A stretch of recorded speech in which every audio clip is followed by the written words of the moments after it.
Well, this is our first tape, so it'll probably be a failure.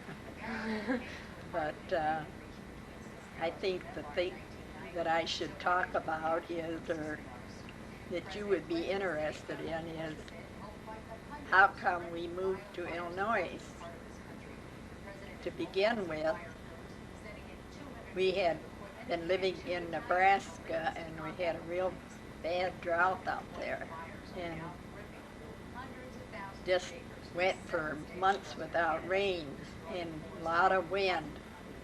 And we had a great big old tumbleweed that grew out there, and it would, the wind would whip it back and forth and that until it broke it off, and then it would run over, or it would blow over against the fence corner or somewhere and catch there. And then the wind blew so hard it just blew all the topsoil and the corn leaves and everything was possible it would blow up against in that corner. Some of the corners were half full of dirt and leaves and this big old tumbleweed, and the crops just dried out. We didn't raise no garden or nothing, so your grandpa and I decided that we were going to have to do something to go somewhere or do something to make a living. And we hadn't been married all that long. And so then there was a man that came out to my dad's place, and he'd buy horses. Everybody was selling their horses out there because they couldn't do any farming. And they were selling their horses, and the people from Illinois needed them, and they'd come out there and buy them. So your grandpa got a chance to ride out here with the truck, and it didn't cost him anything. And he come out here, and it was the time of the year that they were beginning to fill the silos, and he got a job filling silo and that. Well, then I was going to stay in Nebraska. But after he left, I couldn't stay there. I wanted to come with him, so I came out here. And I really don't remember how I got here. I come in a car, but I don't know who with. But anyway, we got a job at... Do you know about what time this was? Well, it was before any of the... either one of the kids, Rita or Ella, was born. And... so we got a job at this one man. His name was Rudinsky, and it was bargained that I would, and he had a lot of hired men, and I was supposed to help her in the house to cook and make beds and all that kind of stuff. And your grandpa was going to work outside and help fill silo. And so we did, and the night that he got his silo filled and everything, he fired us. And we only had $40 to our name, and we didn't know whether we were going to have to come back to Nebraska, or go back to Nebraska, or what we were going to do. But these here men that come out there after the horses, he lived right out here west of Elgin. So Conry was his name. And we didn't have no place to stay that night, and we didn't want to spend the last penny we had to find a place to stay. And so we went out there and we asked them if they had an empty bed, if we could sleep there. And so we did. So the next morning, then he hired us, and he said we should stay there with them and help fill silo. And so we did, and that's really how we got to Illinois, was because we had so much of a drought out there that... All right, it's on. It's on? Well, Rita wants me to tell about the little schoolhouse that we went to, District 48. And at one time, there was 33 of us in the school, and we all were related. We were all cousins. And wasn't many of us that ever went on to high school or anything. Oh.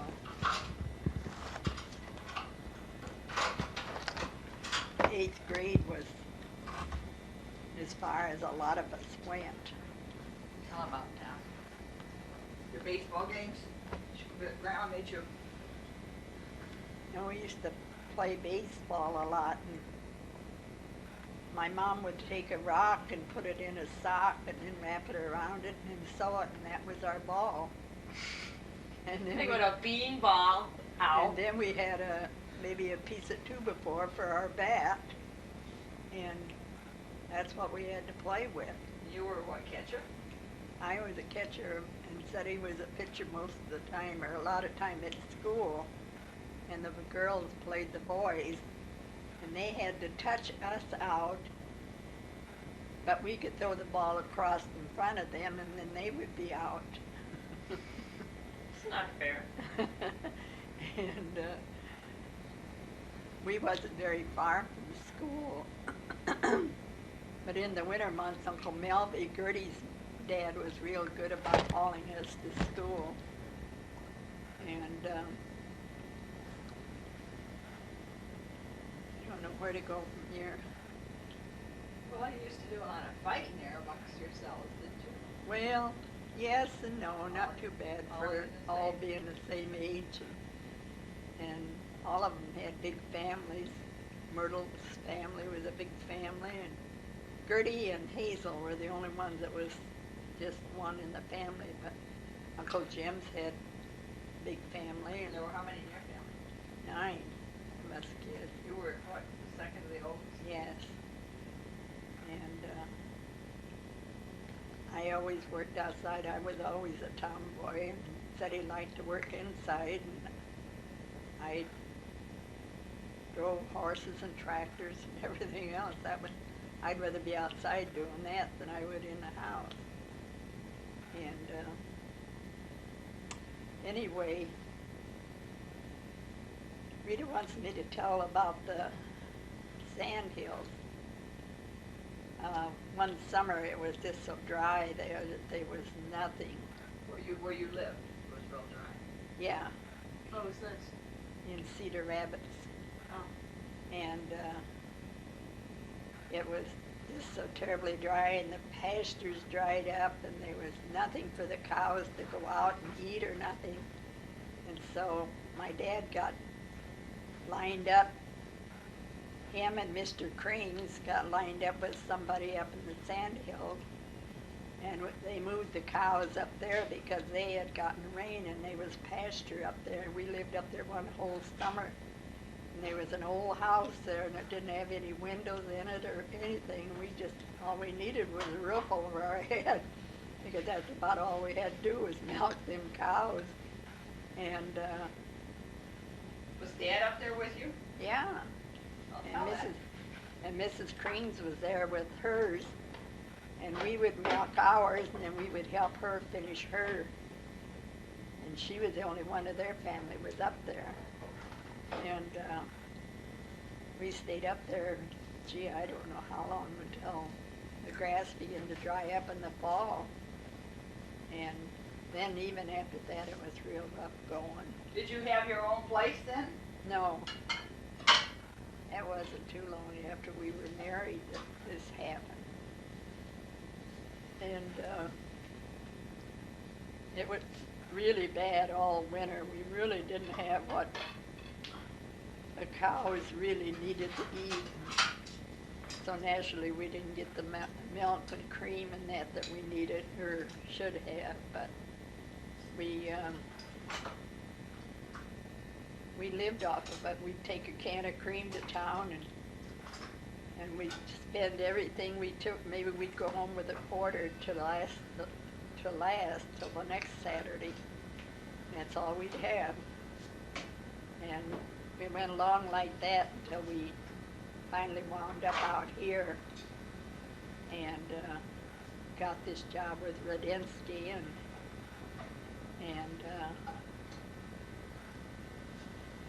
Well, after you left Conrays, what did you do then? well, Mr. Conry kind of got us a job with John Garrels over east of town. East of Elgin? Yeah, east of Elgin, and we lived out there with he had a little house across the road from the farm buildings and that, and we lived in that little house.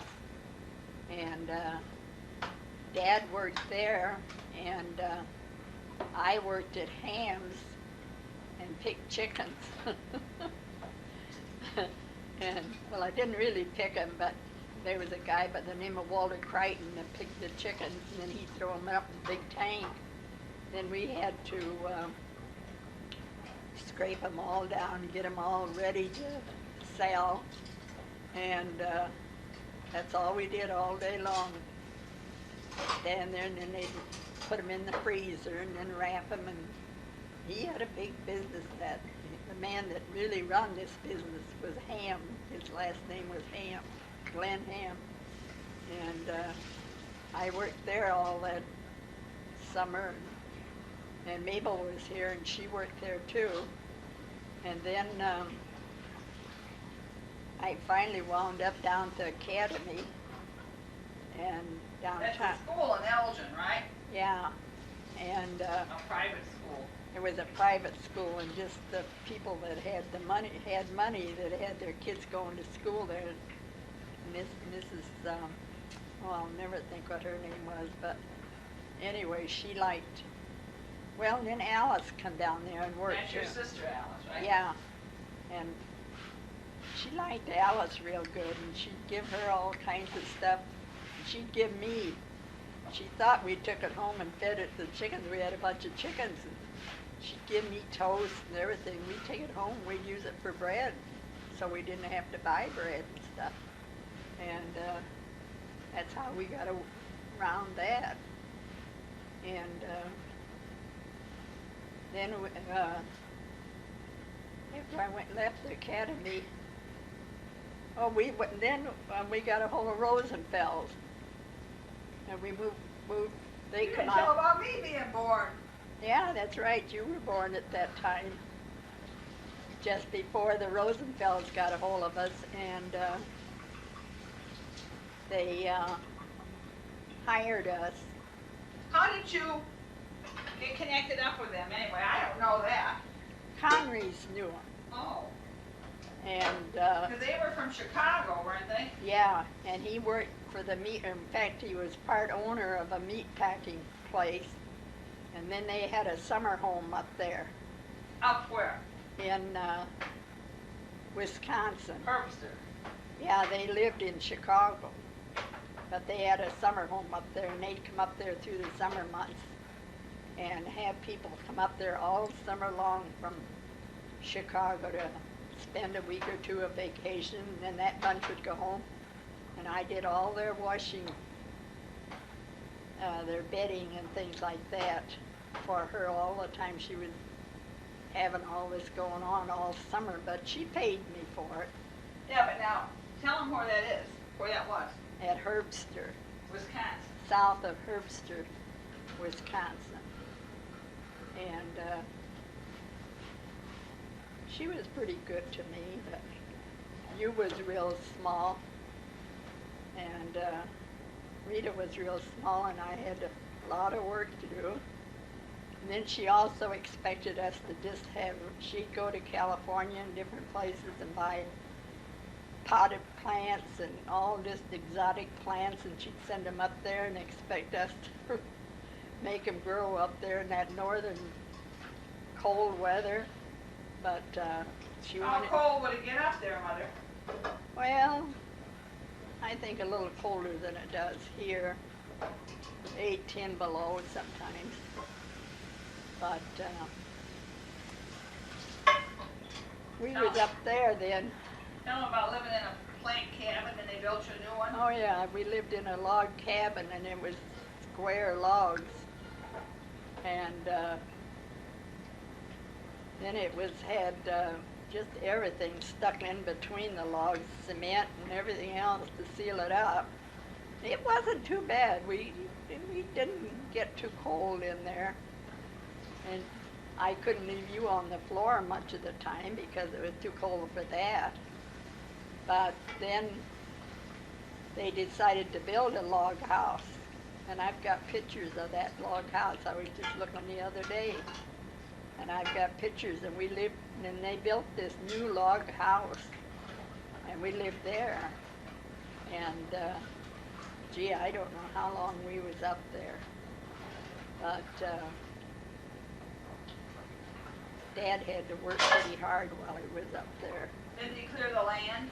Well, not so much clear the land, but he had to cut every piece of wood that we ever had, and keep at it all winter long to keep logs so we could keep warm.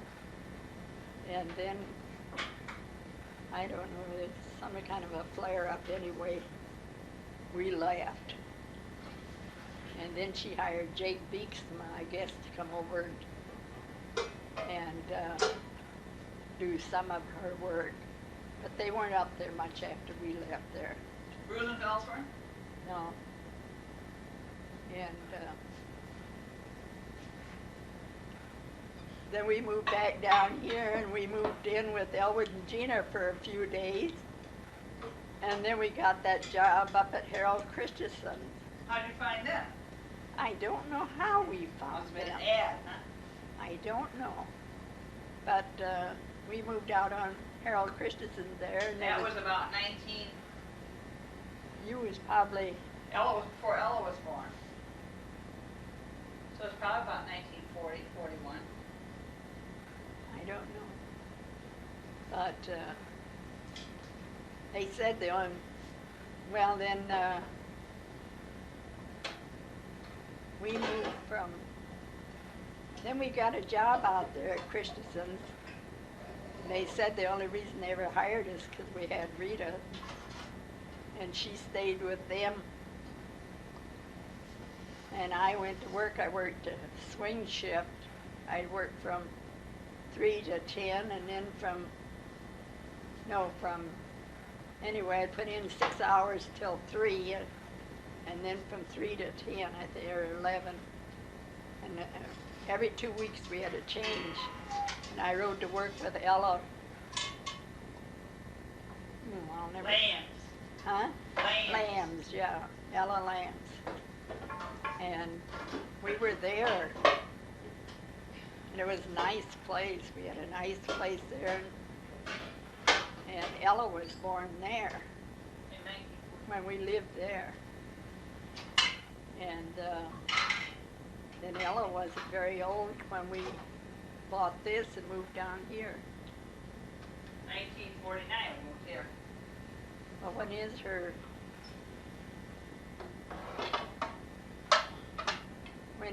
When is her? The year she was born? 45. 45. I know she was small when we moved from Christensen's down here. And at Christensen's we worked as a married couple, or Dad did, and he milked and that, and then we had a place to live, and we got milk and cream from there, and I worked at the case factory. Then Dad went to work where? Huh? Then what did Dad do when you moved here? Then when we moved down here, then Dad got into the watch factory and worked there. And they were pretty disgusted because we left, but their son had got killed in the service, and it was just about more than they could take. And then you started to school from here. No, I went to school down there.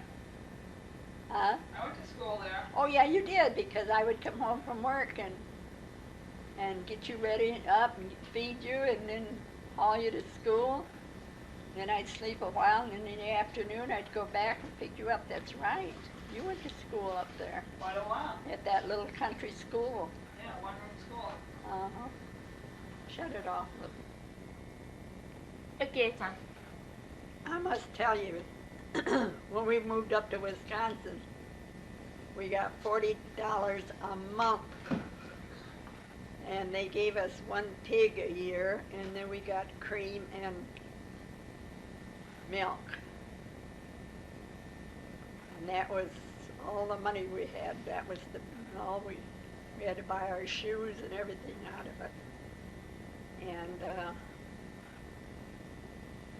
anyway, we moved down on this place. And Ella was born in 45, and I think we moved down here in the spring of 47. And then you kids were going to Illinois Park School. Tell them about us raising strawberries to pay for it. Yeah, we planted strawberries, and I was working at Shake Proof, and the kid's dad was working at the watch factory, and we picked strawberries and sold them 25 cents a quart. And I'd pick strawberries all afternoon and go to work at 10 o'clock at night, day after day, all through strawberry time. And then Ella started to school, or the girls started to school, and Ella was just in the first grade, and she got polio. And